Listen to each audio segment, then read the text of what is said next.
morning, everyone, and welcome to today's webinar and fireside chat with Scott Anderson, who you can see on your screen.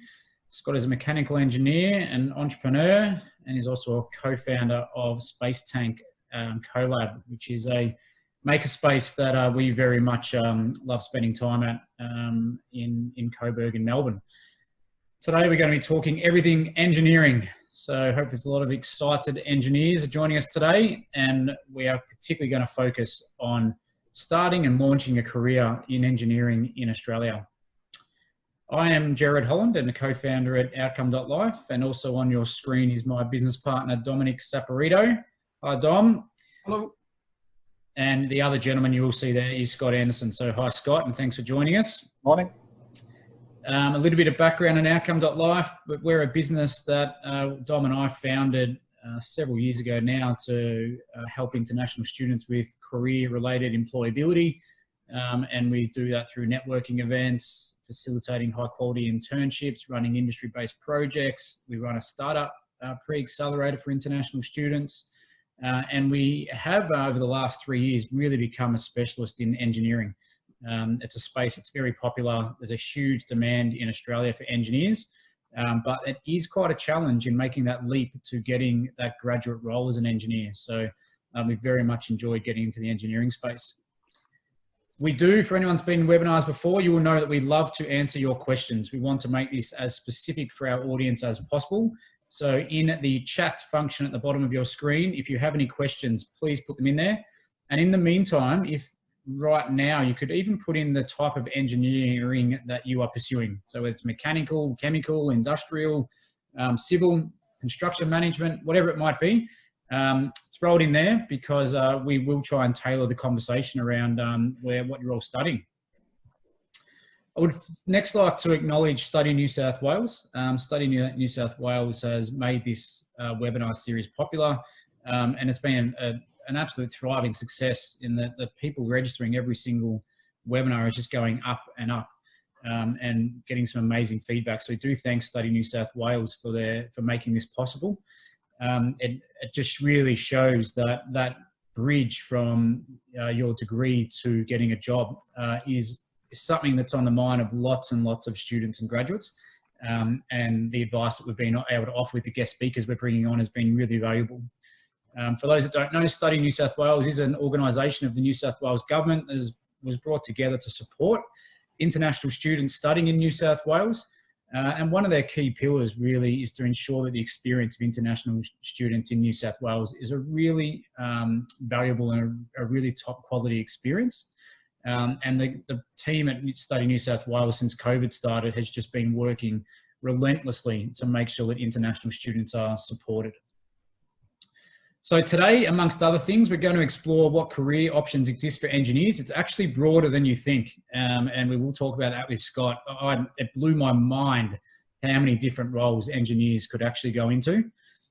What a graduate or junior engineer expects to do on a day-to-day basis. It's really important to understand what graduates in any field of study, what graduates actually do. Why administration and interpersonal skills are crucial in exploring a career as an engineer, what employers are looking for when they hire engineering graduates, and how to stand out from your peers when you're applying for jobs as an engineer. It is competitive, and so yeah, you do need to find the ways that you can stand out. That's enough of me talking. I want to get on to Scott as quickly as possible, but a quick bio on Scott, and I'll do it for you, Scott, rather than having to introduce yourself. But while Scott was started out as a mechanical engineer, he has changed careers and pivoted quite a few times. And that's something for everyone to be mindful of. Your career will change a lot. Don't think that when you're starting off your career, it's going to go in one direction and you'll end up where you think you are now. You definitely will not. It will move around. It will change a lot. And that's part of the excitement of life and having a professional career. Scott's experience spans a broad range of industries, functions, roles, including working as an engineer and also in the auto industry. We could really talk about that for an hour, the auto industry and what's happened to that sector in Australia over the last 20 years, Scott. He worked his way up up in IT, from software coder to IT management to a regional CIO. He's done lots of project management, operations management, consulting, business and strategic planning, business development with large multinationals. So Scott has pretty much covered everything. And you can see from that bullet point there that engineers do lots and lots of different things. You know, a mechanical engineer just doesn't work on maintaining a bit of equipment. It spans off into lots of things, which is very exciting for people that are taking on an engineering pathway. He puts a lot of success to everything he's done, including entrepreneurship, down to his background in engineering. And Dom and I will attest to this as well. Engineers make terrific entrepreneurs. And I want to dig into that a bit with you later, Scott, as to why that is. Scott has degrees, probably too many degrees, I think, mechanical engineering, industrial maths and computing, and an MBA. So clearly he loves to study. And right now, professionally, Scott is a co-founder of Space Tank CoLab and Space Tank Design. Something a little bit more interesting about Scott, he loves skiing. So I spent a season in Whistler when I was 21, probably the best 3 to 4 months of my life. So I'd love to get back to the mountains in North America. So I'm with you there on skiing, Scott. He's lived in 8 countries. That's very impressive. He has also a son studying mechanical engineering and industrial design. So obviously, Scott thinks it's a good idea for his son to follow in his path. And he owns, this will excite Dom, he owns a 1970s Japanese car that he has restored. Did you restore it yourself, Scott? Yeah. There you go. So welcome, Scott, and thank you very much for giving up your time. I know that you guys are really busy at Space Tank. You have actually pivoted during COVID to be able to create face masks, but the industrial face mask that people on the front line can wear. And I've seen it. I've actually worn the product. There's a photo on Instagram actually of me wearing one of your masks. So you have to send it through. Yeah, I know that you guys have been really busy in setting up the design of that and setting up your whole procurement, your supply chain, and then also the distribution. So you and Holger are very entrepreneurial by nature, and in the space of a couple of weeks, you set up an entire business. So we really appreciate you giving up your time to talk to us today, because I know that you guys are so busy. So enough from me. Firstly, Scott, how are you? How's COVID been for you guys? I'll sort of give it a bit of insight as to how you've dealt with it, but how's things going for you? Yeah, good. Actually, it's been interesting last sort of 5-6 months amidst COVID. We've actually been busier than we would ever be or ever been. Look, as you mentioned, we run a couple of businesses here. We actually run 3 businesses here. And I'll start with talking a little bit about that, just to give some context around what we do and how they all dovetail together. So Holger Dillenberg, who's my business partner, established Space Tank Studio about 5-6 years ago, which is a makerspace. So it's a traditional makerspace. We have all of the things like 3D printing. We have, you know, CNC machines, vacuum forming, full woodworking shop, full metalworking shop, you know, welding, MIG welding, TIG welding. So we can basically fabricate anything. The space is used by individuals who come in and just rent the space for you know, a predefined set of time. But more importantly, we also have a lot of companies that are startups come in that are actually looking to grow their business or looking to scale their business or to start their business. We run about 20 studios here. And we have a very, very broad range of tenants here. To give you some examples of who we've got, talking about the auto industry, Jared, we have an electric vehicle startup company called Jaunt, who are actually in the process of converting old Land Rovers into electric. We've actually placed some interns into that business to work on those cars.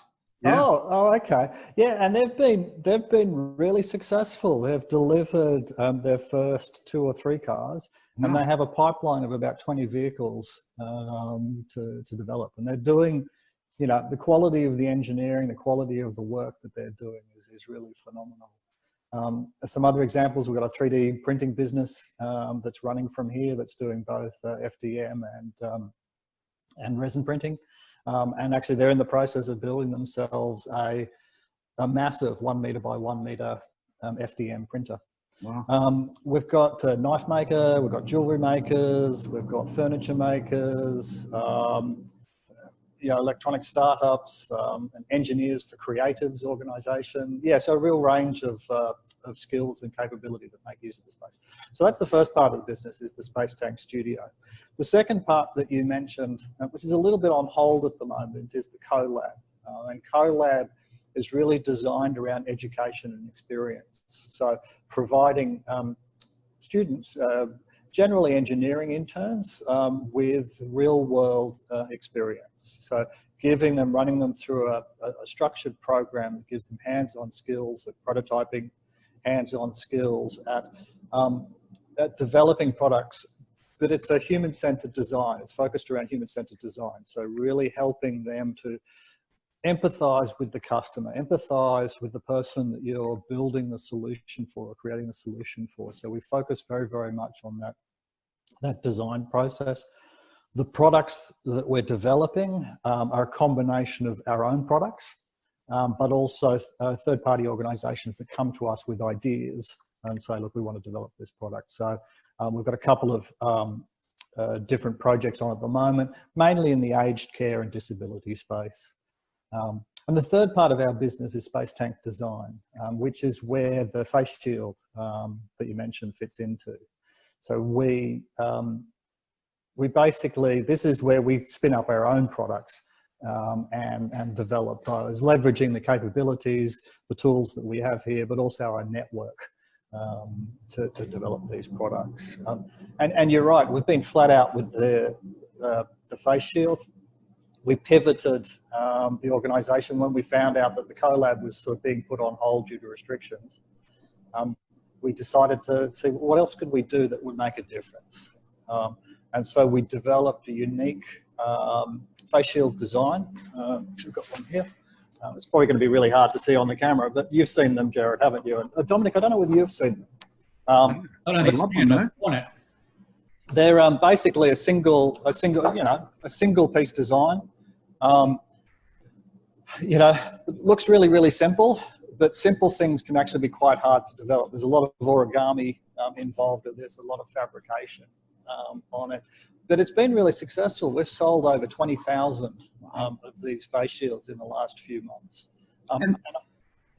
Scott, I was about to say that the reason why we think engineers make such great entrepreneurs is this ability to think outside the square and pivot. And I know we're going to get onto that, but the engineers that we've met that have gone on to start businesses in totally different areas has just been amazing.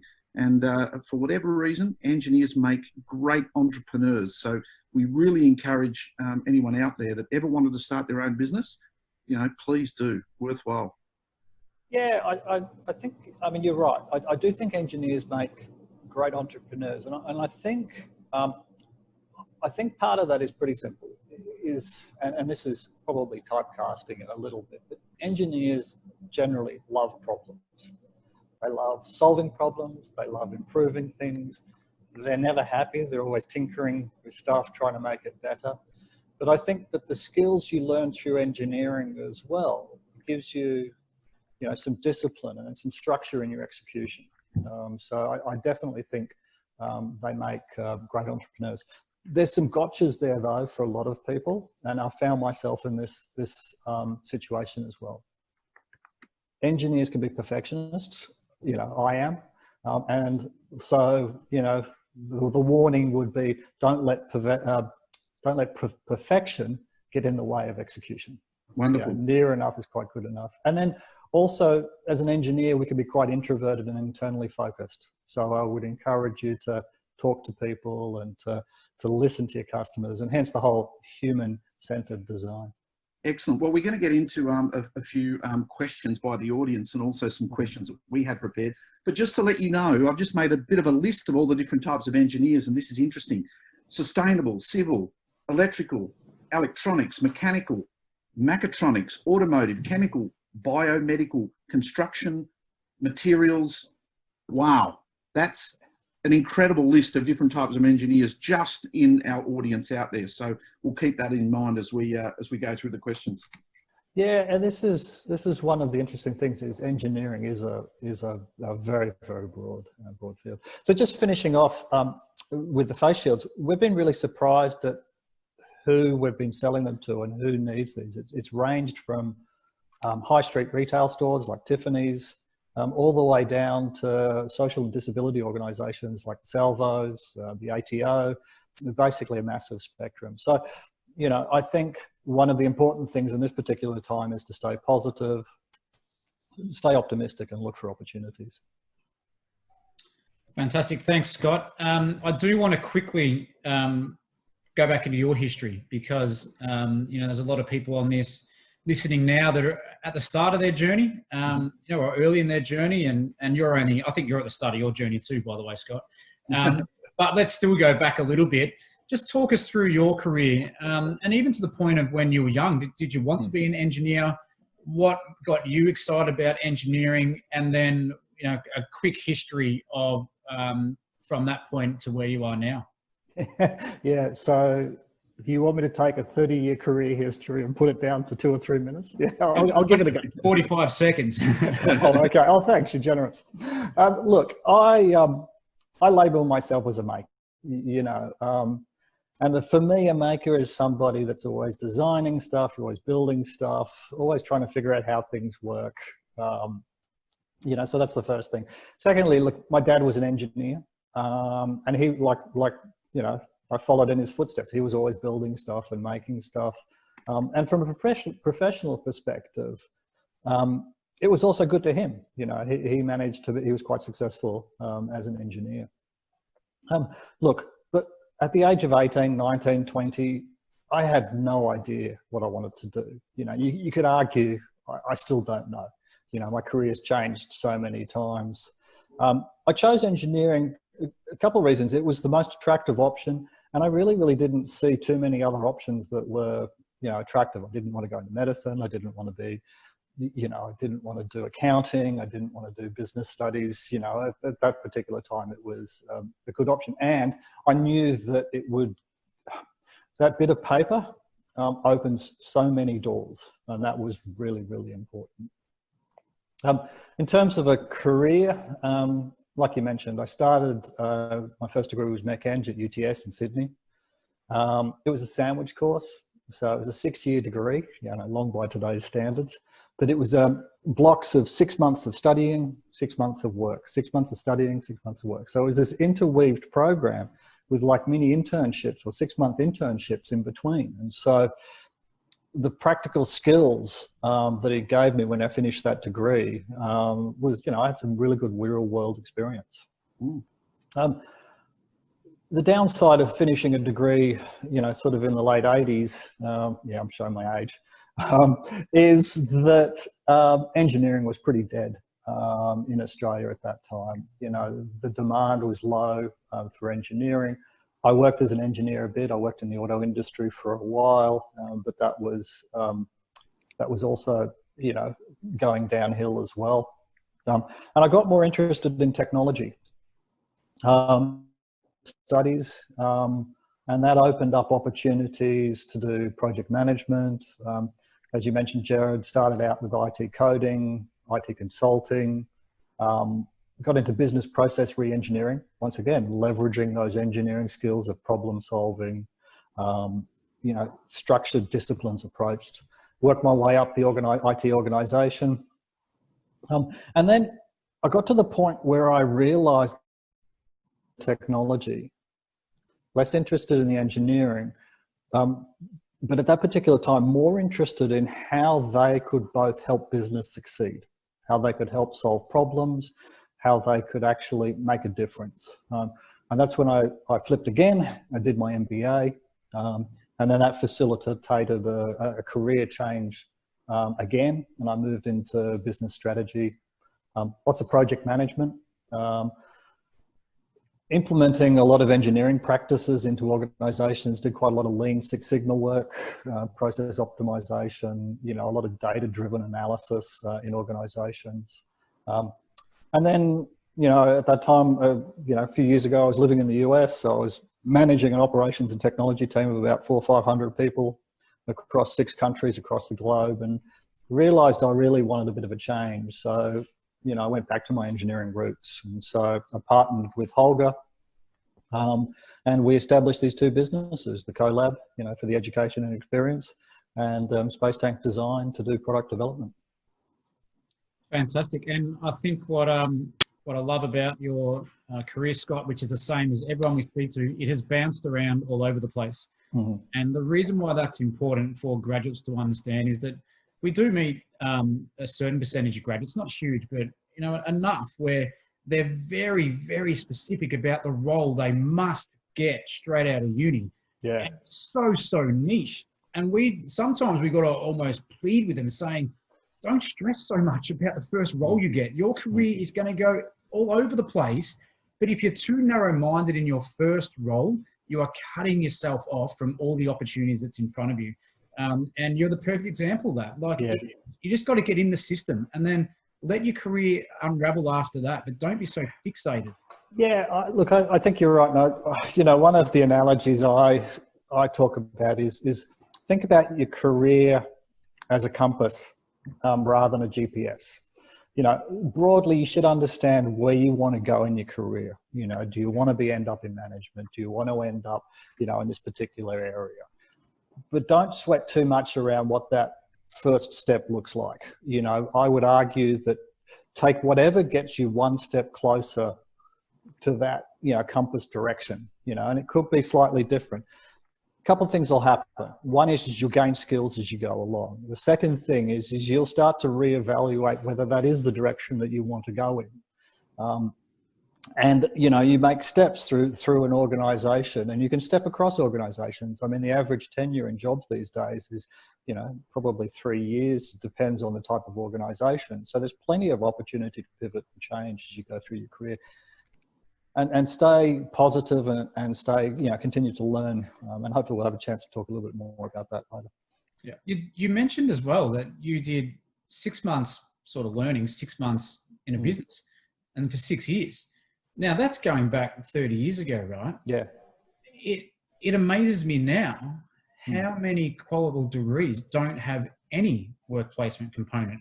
We've gone backwards. We've gone backwards in that regard. Ridiculous. And I think the way that you've done it, Scott, I mean, I listen to that and I'm like, that is the perfect way to educate someone. Yeah. Learning practical. Just quickly, what's your view on that, Scott? That, should our education providers and the system that we have now be embedding more work placements inside all qualifications? Yeah, look, I think it's really important. You finish a degree and you have a piece of paper. And from an employer perspective, it tells me a couple of things. It tells me you've got some persistence, that you've got the tenacity and persistence to complete a degree. You've got a level of academic ability, and that you have an interest in this topic, engineering, whatever the flavor is of engineering. Doesn't tell me anything about what level of practical skills you've got, what level of communication you've got. And so the degree itself, I think it really just allows, it opens the door for your CV to get into organizations. It does very little beyond that, I think. I think you need to dovetail that with the practical experience. And so, yeah, I'd love to see universities do more hands-on experience. I mean, traditionally, your RMIT, your UTS, your Institute of Tech, we used to be the Institute of Technology, so similar. We're very much a hands-on approach, and those programs are still more hands-on than some of the universities, but they've dialed that right back. The challenge you've got is that you also then need to have organisations that are willing to take on, interns for 6 months at a time. But 6 months is good. I went back to the same organisation, the automotive manufacturing sector, for quite a few times, and actually, I was a productive member of that crew. I wasn't just an intern, there for 3 months. I had deadlines, I had tasks to do, I had work to do. A lot of it was hands-on. So I'd love to see more. And then by the time you graduate, you're not a student or a graduate, you're actually a professional. Yeah. And I've seen a question come through from Dayo Shen about taking the first step. And I want to now start to focus on that, because it is easy for us to talk about, people with 30 years of experience as an engineer, and it's a great aspirational place to get to. But where a lot of students and graduates struggle is, well, how do I even start on that journey? Like, what is the first thing for me to do, or what are the first roles I'm going to do? So I wanted to explore a bit with you, Scott, about what are the type of graduate roles that you see in engineering. And let's think about this in the context of, we might have, someone that comes through that studied mechanical engineering. So they want to be a mechanical engineer. Yep. But often when we say, okay, then well, what does a entry-level graduate mechanical engineer actually do? And we find a lot of students can't answer that question because they just don't have the experience to know, well, what are the tasks that the people at the entry level, what are they doing every day? So I'd like to spend a bit of time talking about that, the different types of roles in engineering that graduates do, so that students can start conceptualizing this in their own mind, that these are the skills I need to get an entry-level job. Yeah. So what does a day-to-day job look like for an entry-level engineer? I think that's a really, really tough one. And I think, the stuff that's come up in the chat in terms of the different flavors of engineering that we've got there is very, very broad. So a normal day or a week is really different, So for instance, a normal day for a mining engineer on site would be vastly different to a biomedical engineer or a civil engineer working on an air conditioning design or whatever it is that they're doing. But I think the most important things is when you are a graduate engineer, is to have realistic expectations. You're likely to be the least experienced engineer on site or with the organisation or one of that cohort. Just because you have a piece of paper, I think you've got to be careful. You don't assume you know more than other people, particularly tradesmen or particularly other workers that may have been in that industry for years. And look, I'm telling you this from personal experience. I made those mistakes, went to work on a construction site, thought I knew everything, realized how little I knew. So I think, you have to be realistic that you're still learning. And a good organization will encourage you to learn and they'll position you to be successful. They should give you work that challenge you. They should give you work that'll help you on that journey of learning. And some really, really, some interesting and exciting stuff. But they'll also balance that probably with some more tedious stuff as well. And like any job, there's stuff that, even now, there's stuff that I love doing and there's stuff that I just have to do. And, so some of the tedious stuff could be things like data analysis. It could be data measurement. It could be some number crunching, report preparation. It could be audit work. It could be sampling stuff or, all sorts of stuff that just has to get done that helps support the organization. So, with any job, expect to have stuff that you like and expect to have stuff that just has to be done. But I think the most important element is really about having the right attitude and the willingness to learn. A can-do attitude. What I love about graduates when they come in is this passion, this desire to learn, to absorb information, to try new stuff, the willingness to take on and do stuff that they've not done before that will throw them out of their comfort zone, I think is really, really important. And that excitement excites me. So that's definitely something that I'd be looking for. And so a mindset where you sort of got to start at the bottom, right? And Dom and I both started our careers as accountants. I was the same as you when I was 18. I had no idea what I wanted to do. So I did a commerce degree and I ended up falling into accounting. I actually tried in my second year to change into an accounting, into a commerce engineering major. And I didn't have the marks to do it. And I look back now and think it's such a stupid thing that the uni says you've got to have high distinctions to swap into doing a double degree. I don't think it's a reflection of my capability to do both degrees, but I wonder where my career would have taken that sliding door moment if I was able to swap into a major with engineering. Yeah. But I know in my first 6-12 months, I was photocopying and sending fax machines, and I had to get a pen out and tick and bash, audit files and all this sort of stuff. But you got to start at the bottom. That's why you're the graduate. So how important is that in a mindset point of view, that when you get into an organization, in just having a smile on your face and just doing the grunt work that just needs to be done, because that's how you learn and that's how you get up the ladder. Yeah, and I think it's more. I think the other thing here is, and I've reviewed a number of organizations. I've applied for a job that I don't necessarily want. And let me explain why I do that. because it's a foot in the door. So let's say I wanted to work for XYZ.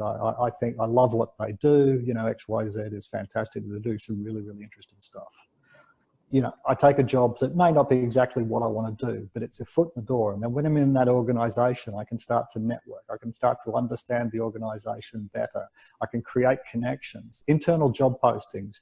Most organizations, it's a lot cheaper them to hire internally than it is to hire externally. So if you're part of that organization already, then all of a sudden you're miles ahead of the entire field that's outside the organization. So, you know, I've done that a few times and it's proved successful most of the time.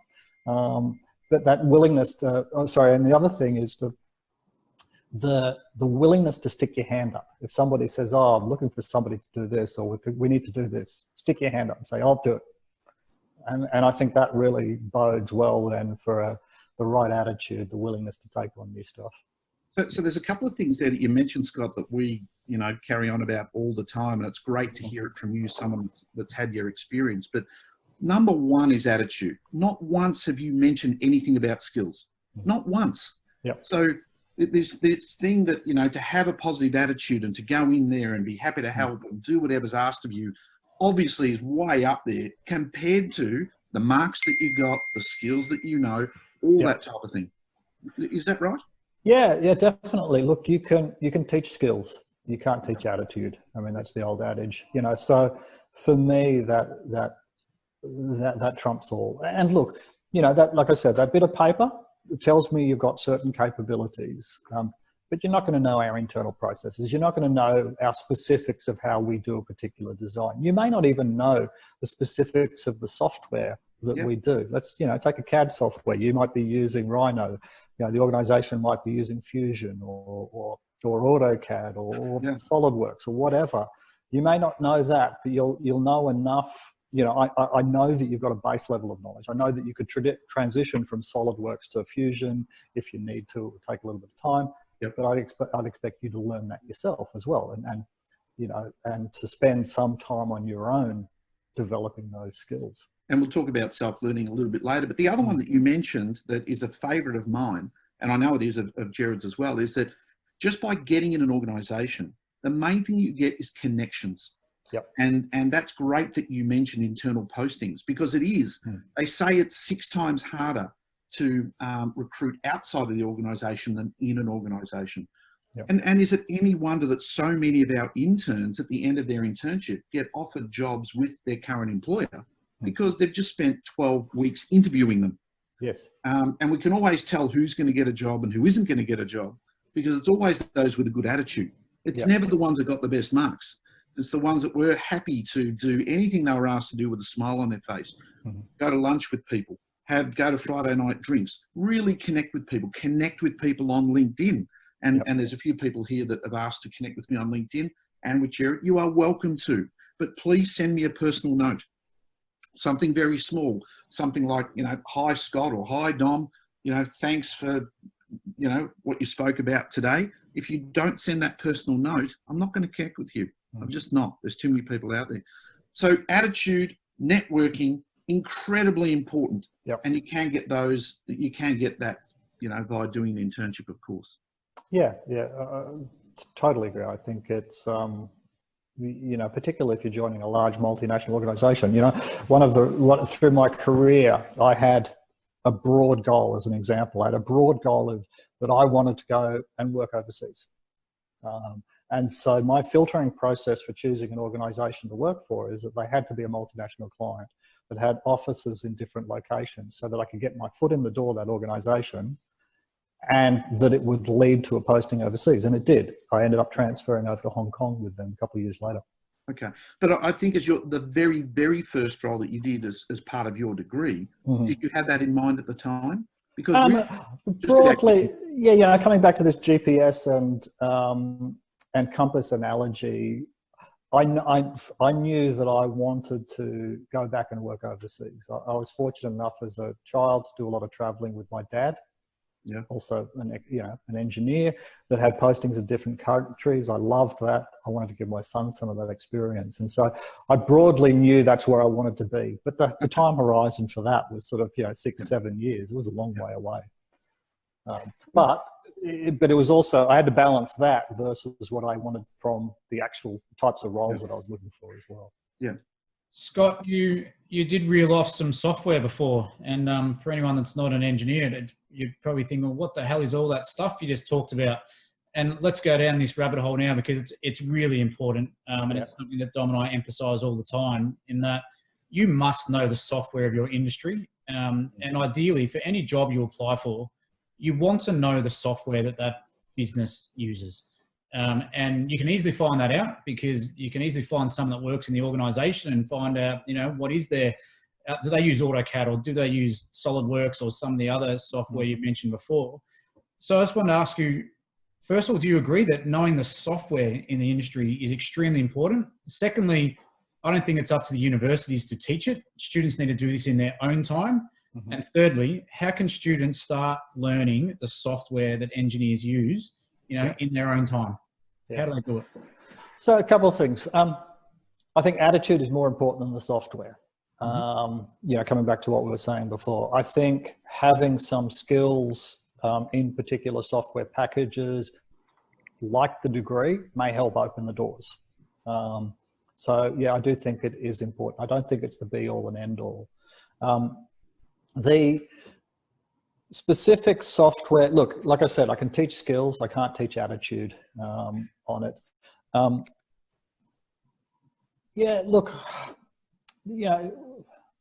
Sorry. What would be a baseline? What would be a baseline that people would need? Would it be AutoCAD, for example? No, look, I don't, look, it depends on, look, it's like, if the reason I'm struggling to answer this is, when I look at engineering, it's such a broad field, let's take a civil engineer versus a mechatronic engineer versus a biomedical engineer. Very, very different needs from the industry, very, very different software packages. But understanding, one software package gives you transferable skills. It's like learning a second language. If you know a second language, learning a third language is actually quite, it can be easier, because you have the frameworks, you have the understanding for it. So software packages, I think, are the same. And even if you're looking to become a design engineer, different industries use different packages. For me, my current favorite is Fusion 360. I think they've leapt the competition. But, SolidWorks, AutoCAD, Rhino, they've got such entrenched user communities that they're also, very, very, they could be the thing that opens the door for you. But coming back to your last point, Jared, how do you go about learning this stuff, and what should students and graduates do? I agree. Grabbing hold of these packages, most of them come with, free licenses, or they come with, student licenses or entrepreneur licenses. Get in there and start designing stuff. Build up a little bit of a, skill set. Build up a bit of a portfolio. I think, like you said, Dominic, YouTube is a fantastic resource. Yeah. As an organization, we use Fusion because it works with us. We can prototype stuff quickly. We can spit it out to a laser cutter. We can spit it out to a CNC machine. We can spit it out to, a 3D printer. So it's really flexible for what we need. But, if you're in the, if you're a civil engineer working with air conditioning, different field. So, I can't really be as specific as, there is no one right answer on that one. But Scott, I'm actually glad that you had to stumble around that answer a little bit, because it actually reflects what is true. And what's true is that there is so much software out there. So we recently embedded all the different software across all industries into our software intern match, and well over 1,000. I could not believe how much different software there is. And so I think the actual outcome of this is that, and I see that, I think Albert's posted something about chemical engineer. What software do I use? Here's what I would do. I would go and find someone that is currently working as a chemical engineer somewhere, doesn't matter where. I would ask them if I could have a coffee with them. I'd sit down and I'd say, tell me what you do every day. And I'd say, what is the software that you use in your business? Then I'd say, do you know what other software is used in that by other people in your sector? I'd put it all into Excel. I'd go and do some research on every single one of them. I'd go and find the URL for them, and I'd pick 3 or 4 of them, and I would go and try and get a free online subscription for them. Most students can. And I'd pick 3 or 4 and I'd start learning it. That is how I would approach it. You can never, ever know every software that's out there. It's impossible. But do your research on what's being used and then just double down on some of them, because as you said, it's like when I meet software developers now, if you know Java, you can do Node.js. Like, you work it out. But just pick some and go deep into them. Yeah. Look, I think there is some software that you do need to know. And look, I think you need to be a whiz at using Word. You need to be a whiz at using Excel or the Google equivalent or whatever it is. You know, Excel skills, it's still amazing how much stuff gets done with Excel. So, you know, for data analysis, for, you know, accounting, for business modeling, for, you know, financial modeling or anything, you know, those skills, I mean, I know they're a given, but make sure you know how to use them. It's actually not necessarily a given, Scott. And I'm glad you raised Excel, because we meet far too many students and graduates that their understanding of Excel is just not at a level that is acceptable. When someone comes in now, you know, they're 23 years old and they're entering into the market, what's your basic expectation of what they can do with Excel? Look, I would expect them to be able to build me a model, a numerical model of something. So, so let's just take an example. So, as we said, we've started a new business here. You know, we need to understand what our cost of sales is for this new business. So we actually need to build a business model that says, okay, this is what we're going to acquire each of the parts for. You know, this is what the laser is going to cost a particular hour. This is what the resources are going to cost. This is what, you know, all of the elements, cost elements. What is the revenue potentially going to look like? And then build me a model to say, can we make this product and sell it profitably? That's not rocket science.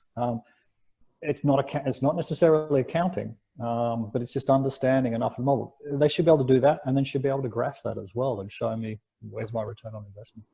Great. And everyone listening, that is the expectation. You must be able to do that. Yeah. And the good news is, we live in a world, you can go on Udemy, you can go on Coursera, you can go on Udacity, you can go on any of these online MOOCs, and you can learn Excel for free in, you know, a weekend, and you can be a whiz at it. But you've got to put that time into learning yourself, because that is the expectation. Yeah, Dom, you were going to say something? I was going to say, just recently, I was embarrassed that I actually have never used a pivot table. I had no idea what it was. So I went and did a Udemy course on it. It was a lot of fun. Gee, the quality of their courses are fantastic. And I can't believe that as a chartered accountant, as old as I am, you know, early 30s, whatever I am, I've never, ever used a pivot table before. So, you know, shame on me, but I think it's almost an expectation now that, that students should be coming out of uni using those things. But you mentioned before about a portfolio. So is that something that you look for? If you're interviewing someone in a paid role, would you expect that they would bring along with them a portfolio of what they've done? Not necessarily. It depends on the type of role I'm hiring for. Actually, let me just dive into what I look for when I'm interviewing. I know I've interviewed thousands of people over the years for various different roles, different industries as well. You know, as I mentioned, that bit of paper, you know, that degree, that undergraduate degree is a definite, you know, really, the CV wouldn't even land on my desk if it didn't have that. So hopefully all of our audience is in that position. But beyond that, it's what else have they done? You know, what interests do they have outside of university, outside of the academic world? You know, are they interesting people? Can they have a conversation? Can they connect with people? If I was hiring somebody that was going to be focused around design, I definitely want to see a portfolio. I'd want to see some examples of what they've done. And that could be uni work. It could be personal projects, all sorts of stuff. And when I interview somebody, you know, we tick off the boxes for academia and all that sort of stuff. But I spend time actually trying to understand the person. I ask them, what are you working on? What are you reading at the moment? You know, and, you know, so if I was hiring an IT engineer, I'd expect them to have some projects that they're running themselves, some tinkering with some stuff, learning Node.js or learning, whatever the current language is of choice. Spending time on that. They could be reading about something. So it's those things that add to the whole package that make them, I think, a more interesting, higher and better value to the organisation. It's interesting. I value diversity. I think it adds to a team. It adds, you end up with far, far better outcomes if you have diverse teams. And that's both gender, that's both ethnicity, that's both upbringing, career flavors. It's that sort of creative abrasion, that mix of people that actually ends up with better solutions. So, having people that have a diverse range of interests is attractive for me as an employer. Oh, you're on mute.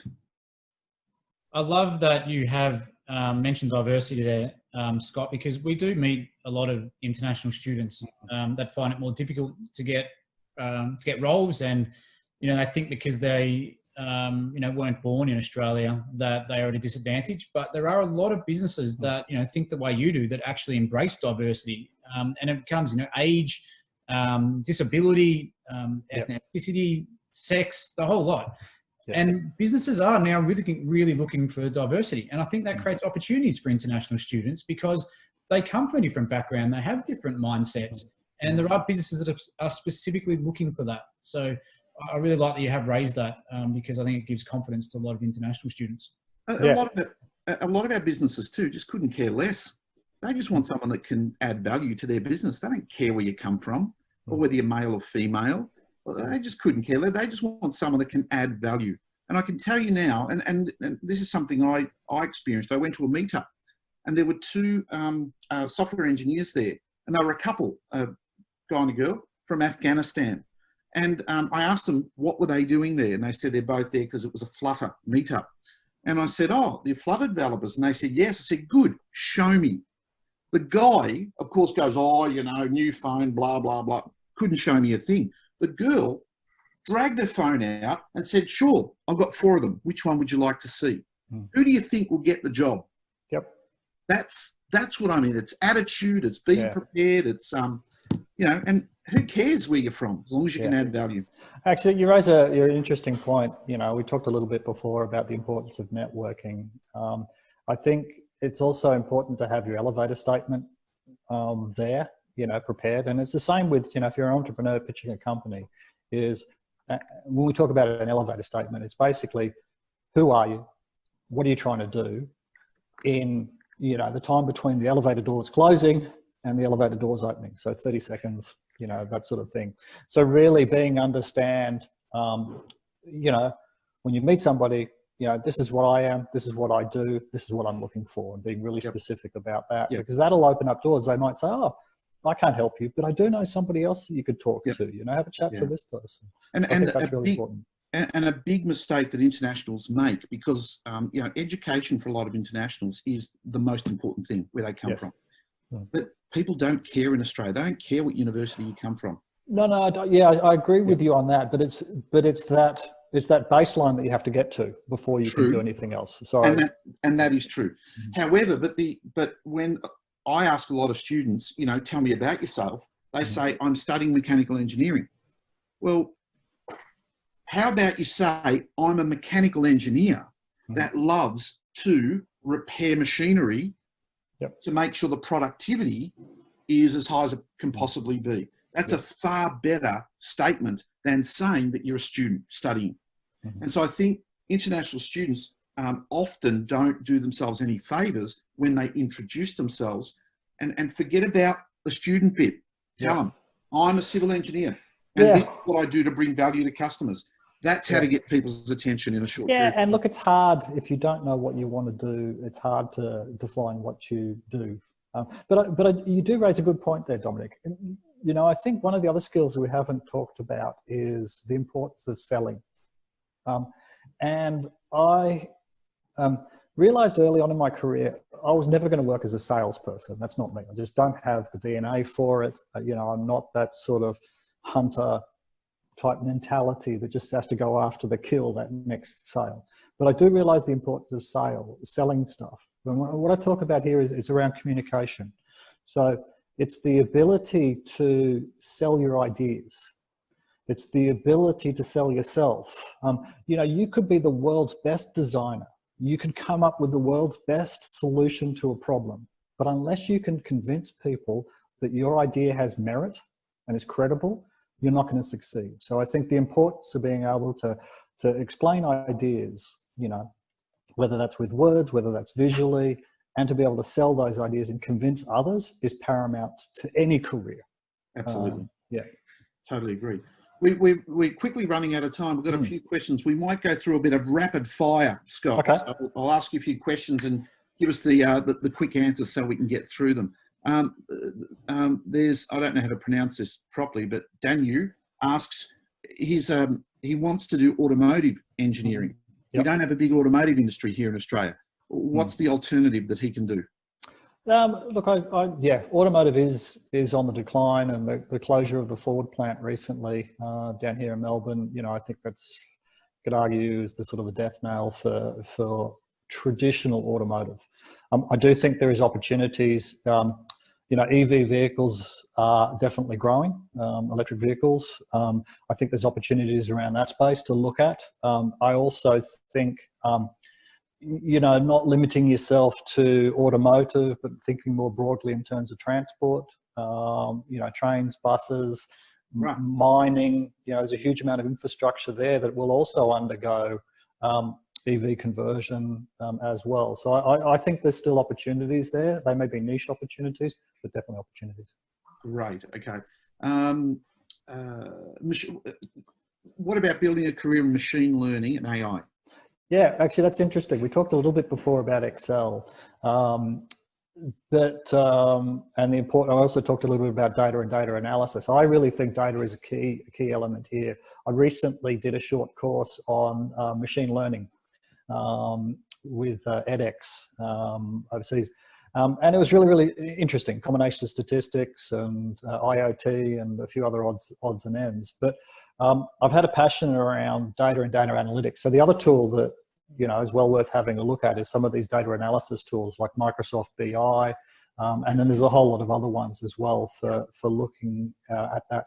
I do think there's some fantastic opportunities around machine learning and data analytics for engineers, particularly, you know, we're more and more moving towards a data-driven organization. You know, our digital exhaust is massive.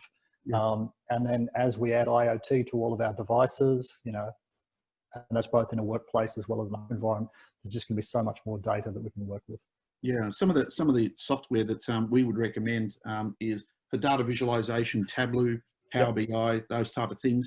But of course, in pure language, Python is probably the number one language that people are developing things in. So yeah, so definitely. Yeah, good set. And having an appreciation of data is not going to do any harm. I mean, it you know, and being able to analyze data. I ran a program where we deployed Microsoft BI across our organization, and it was the return on investment was almost instant. You know, and this was both internal, but also with external consultants that could actually develop packs that would do visualization and sell their ideas far quicker than they could if they did it in-house. Actually, I'm going to just jump in and answer one question that we talked about at the beginning, but we haven't had a chance to come back to, just conscious of time. So, Jared, you mentioned, you know, the types of career options that are available for engineers beyond staying as a technical, you know, sort of engineer. Personally, I think that engineering degree is one of the best, if not the best, degree that you can get. The training, the skills, the experiences that you gain are really transferable to many other fields of work. If you look at the statistics from the Institute of Engineers for Australia, about 60% of graduates actually end up working in careers that are closely related to engineering. 40% are employed in other careers, and those other careers, they range from everything, you know, I would hire engineers even if I didn't want engineering roles. I know that they had the tech, you know, the analysis capabilities, the disciplines, the structure, the logic to solve a lot of problems. Organizations like Ernst & Young, KPMG, you know, the consulting firms will actually hire graduate engineers to work in business fields because they know that they bring a lot of skills with them. Engineers account for about 3%, sorry, graduate engineers account for about 3% of the working population in Australia. 2% of those are working in engineering fields. So there's 1% that have moved off into other things. Wonderful. Quick one from Lava asks, how do I go about building a portfolio if I'm a mechanical engineer? Yeah, I'd question, what are you good at? What are you passionate about? And where do you want to go? And then work backwards from that. So, you know, if it's a particular industry, focus on putting together some examples of stuff that you've done or are working on. And I'm not saying take your major project from your last year and put it in, but take elements of that just highlight some of your strengths and some of the stuff that you've done into something that you can link to on your CV, or you could put on, if you do a LinkedIn profile, and I would very much encourage that. Is you can add in some bits and pieces there as well that'll actually flesh out you as a person when they're looking at you. Yep.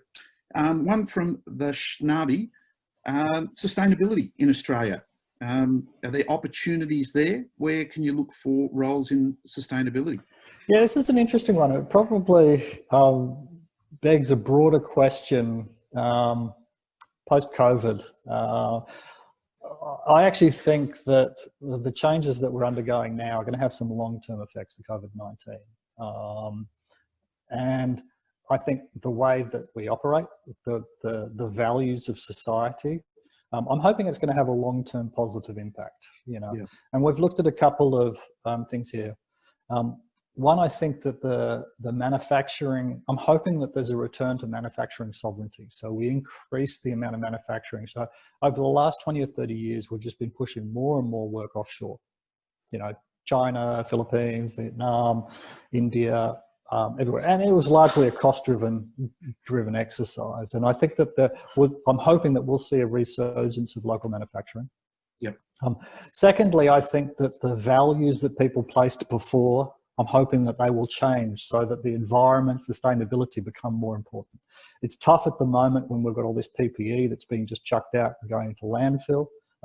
We actually designed ours so that they're actually fully recyclable and sustainable. So I'm hoping that there's opportunities there. I think in terms of sustainability, I think there's a lot of tech opportunities around that. So that's developing the ability to recycle, reuse, or close the loop on stuff.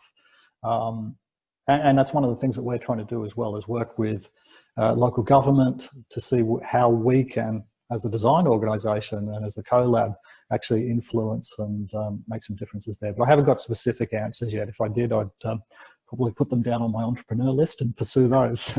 Yep. And we are running out of time. It's just hit midday, but there's one question that we have to answer. And that is, there's one here from Ashis, and that is scope for engineers at NASA. Any opportunities there? Do you know what? Best question. That's like the best question of the day. I have been watching SpaceX with massive interest. I just think, you know, watching that launch the other day where they had this looked like a Coke can that took off and flew to 150 meters and landed again. I just thought that's just way out of sci-fi. If we showed that 10 years ago, people would say that's a fake. You know, it's just amazing. So I do think there's opportunities. I'd love to see Australia do more in that race. But I live in hope. There was an entrepreneur I met that was putting satellites, and I don't know when they're not very high. Yeah, low Earth orbit. Yep. Yeah, but look, our advice to anyone, it's actually not as stupid as a question as it seems. But don't think of it as your first graduate position. I think be realistic. Know that it's going to take maybe 2 or 3 steps to get into SpaceX or NASA or someone that's working like that lady I met who's putting very small satellites into space. So, but for your first one, it should be about growing your network, it should be about getting some general skills, upskilling yourself in lots of different software, because like everyone, you know, you're probably going to have 20 jobs over the next 30 years. And so you're going to have plenty of time to do the stuff you really love to do. Yep. And if you're passionate about it, pursue it. Absolutely. And that's a great note to wrap things up. An hour sure does disappear very quickly.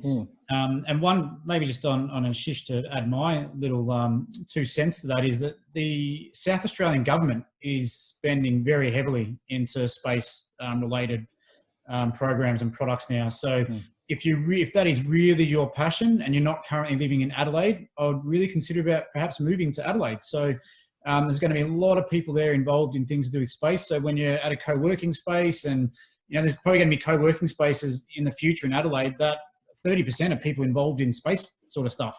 So go and surround yourself with those type of people, and it might mean that you relocate to Adelaide to do that. Just a couple of really quick takeaways. So Scott, I am going to steal your quote, treat your career as a compass, not a GPS. I think it's brilliant. So I'm having that one. I'm not paying royalties. Yep, you bet. The other takeout that it dawned on me as you were talking, and I just can't believe we hadn't thought about this, but we know there's a lot of interest in data, and we've actually been focusing on helping a lot of commerce students and IT students get into data roles, but not so much engineers, which is just stupid. Like, engineers need to be involved in data as much as anyone else does. And so that's something that I think I'm going to take away, and actually having better conversations with our engineering graduates about pursuing careers in data. You know, it's quite fascinating that 3% of the Australian workforce is engineers. I mean, that's 3% is a lot. Amazing. And that 1% aren't even working in engineering. So the scope of engineers, I probably hadn't appreciated just how big it was. I thought it was big, but after this chat with you today, Scott, it's actually broadened my horizons even more as to the type of roles that engineers can go and do. So thank you very much. I've learned a lot. I have no doubt the people listening in have learned a lot. Again, Scott, I know you guys are really busy at the minute, so we do thank you for your time. We wish you all the best. We look forward to working with Space Tank going forward.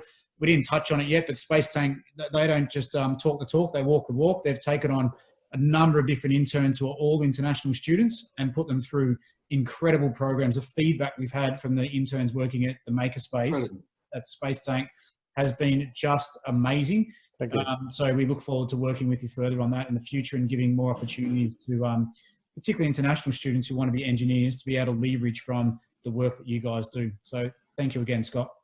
No, thank you. Really enjoyed it. Yeah, and I'd also like to thank again Study New South Wales. So really appreciate your support.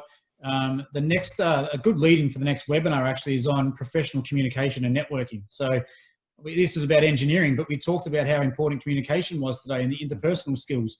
So we are going to do a webinar just on that, around conversation skills and the professional communication and networking. So we look forward, that'll be on the 9th of September at 11 a.m. So thanks everyone again. Have a great day. Stay safe. And Dom, you want to say something, I think? I was just going to say that internships are a great way for internationals to get some experience. If you need help with that, please come and speak to us. Happy for you to hit me up on LinkedIn. I've provided my LinkedIn in the chat, but you can look me up, Dominic Saporito. Make sure you send me a personal note. Very, very important. And as long as you don't have a picture of your bachelor's graduation with that thing hanging down, I will connect with you. So, so thank you. And thank you, Scott. Always a pleasure. Thanks for all the good work you do. And yeah, look forward to seeing you next time. Thank you. Thanks, everyone. Stay safe, everyone. Thank you.